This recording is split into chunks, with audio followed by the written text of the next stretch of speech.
शकुनी की चालें, दुर्योधन का अभिमान और युधिष्ठिर की विवशता। पांडव सब कुछ हार चुके थे, धन, राज्य, स्वयं को, और अब द्रौपदी को। वो स्त्री जो पांचाल की राजकुमारी थी, जिसे पांचाल की लक्ष्मी कहा गया, अब दांव पर लगाई गई। स्त्री जो स्वयं एक यज्ञ की अग्नि से जन्मी थी, अब अधर्म की लपटों में झोंकी जा रही थी।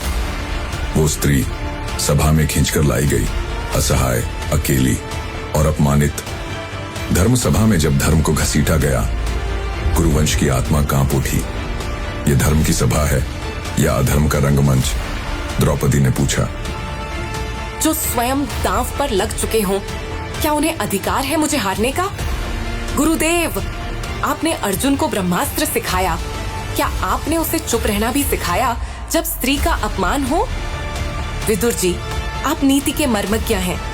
क्या नीति यही कहती है कि जब अधर्म राज कर रहा हो तो मौन धारण कर लिया जाए? क्या मैं वस्तु हूँ? क्या मेरी कोई इच्छा नहीं? क्या इस सभा में एक भी पुरुष ऐसा नहीं जो मुझे अपनी बहन, बेटी या पत्नी समझे? भासद मौन थे। धर्म अंधा था और अधर्म की हंसी गूंज रही थी। दुशासन ने किया वो जो किसी स्त्री के आत्मसम्मान को चीर देता है, वस्त्रहरण।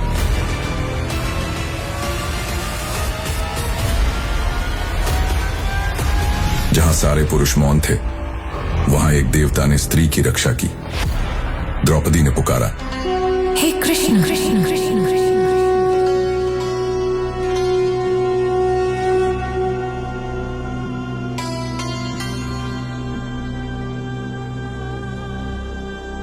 कृष्ण ने बनकर मर्यादा पुरुषोत्तम उसकी लाज बचाई। जिसे सभी ने असहाय समझा, वह आज देवत्व का प्रतीक बन गई।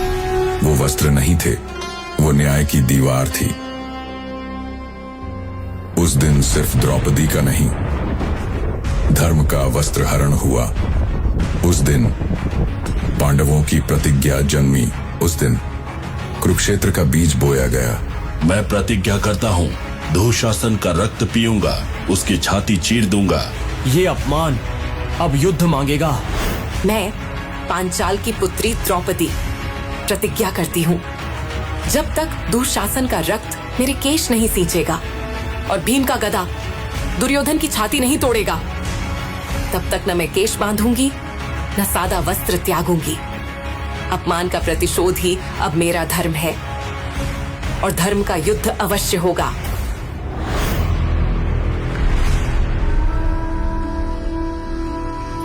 द्रौपदी का अपमान इतिहास नहीं, चेतावनी है।